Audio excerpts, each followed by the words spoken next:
এক মা আর মেয়ের কাহিনী। এক মা আর মেয়ের কাহিনী।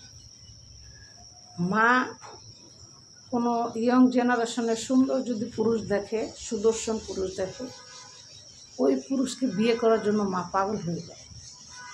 তো এরকম বিয়ে করতে করতে প্রায় 10-12টা বিয়ে করে ফেলেছে অলরেডি ওই মহিলা। তো এই কাজটা তার একটা মেয়ে, একমাত্র মেয়ে। ওই মহিলা আবার কোটিপতি মেয়ে। মহিলা খুবই অর্থ সম্পত্তি দিয়ে সে কোটিপতি। তো মেয়ে একদিন প্রশ্ন করছে যে, মা তুমি এতগুলো বিয়ে কেন করো? একটা মেয়ে মানুষের 30 বছর হলে সাধারণত জৈবিক যে চাহিদা থাকে সেটা অবশ্যই কমে আসে। তোমার তো কমার তো কোনো লক্ষণ দেখি না, বরঞ্চ তুমি আরও মনে হয় যে খুব পিপাসাভক্ত। তুমি ছেলে দেখলেই হুমড়ি খেয়ে পড়ো। যেখানে পুরুষ আমার লাগবে সেটা আমার লাগবে না, মনে হচ্ছে তোমারই লাগবে। আচ্ছা, তুমি এই কাজগুলো কেন করো? মানুষে তো খারাপ বলে, মানুষে তো আমাকে বলে, এই তোর মা খালি এতগুলো বিয়ে করছে, তোর মা এতগুলো বিয়ে করে কেন? একটা মহিলা মানুষের সাথে বিয়ে করে নাকি? তখন মায়ের সাথে মেয়ে খুব ঝগড়া, তুখার ঝগড়া লাগছে। মার এই স্বভাব, নোংরা স্বভাব মেয়ের পছন্দ না। মেয়ে আবার শিক্ষিত, গ্র্যাজুয়েশন করা মেয়ে, ভদ্র, খুবই নর্মভদ্র মেয়ে। মার এই চরিত্র মেয়ে পায় নাই। তো মেয়ে 1 দিন 2 দিন 3 দিন ব্যাপারটা দেখছে।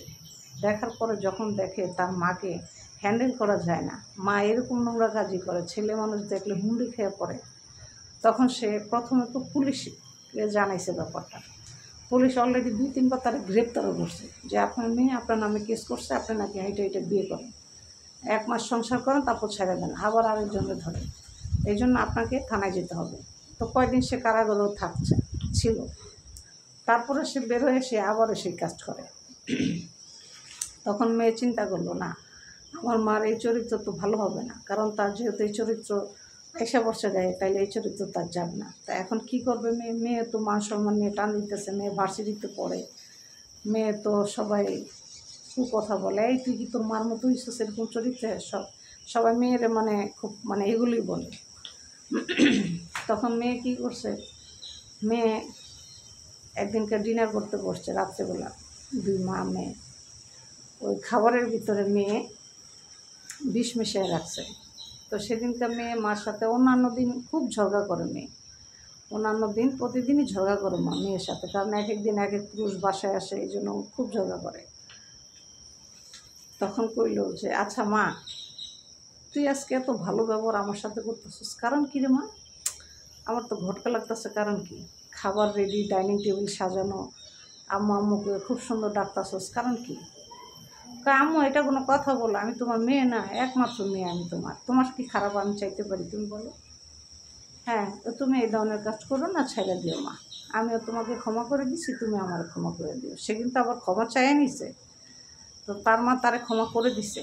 আচ্ছা ঠিক আছে, আমি তোমাকে ক্ষমা করে দিছি আম্মু, তোমাকেও আমি ক্ষমা করে দিছি। আচ্ছা, মেয়ে কিন্তু অলরেডি খাবারে বিষ মিশিয়ে রাখছে, এমনভাবে মিশাইছে গরুর মাংসের ভিতরে খাবারে বিষ, এটা বোঝার কোনো কায়দা নেই যে এই খাবারে বিষ মিশানো আছে। তো সেই মহিলা খাবার খায় রাত্রে ঘুমাইতে গেছে, ঘুমের ভিতরে মহিলা মারা গেছে। তারপরে মেয়ে শেষ কথাটা বলছে যে, মা তোমাকে অনেক বুঝাইছি, কিন্তু তুমি আমার কথা বুঝো নাই মা। এই পৃথিবীতে সব সহ্য করা যায়, কিন্তু মাকে অন্য কেউ স্পর্শ করে, অন্য কেউ ছোবে নিজের বাবা ছাড়া, এটা কোনো সন্তান সহ্য করতে পারে না। মা তুমি আমাকে ক্ষমা করে দিও, মাফ করে দিও, আমার কিছু করার ছিল না। বুঝতে পারছেন?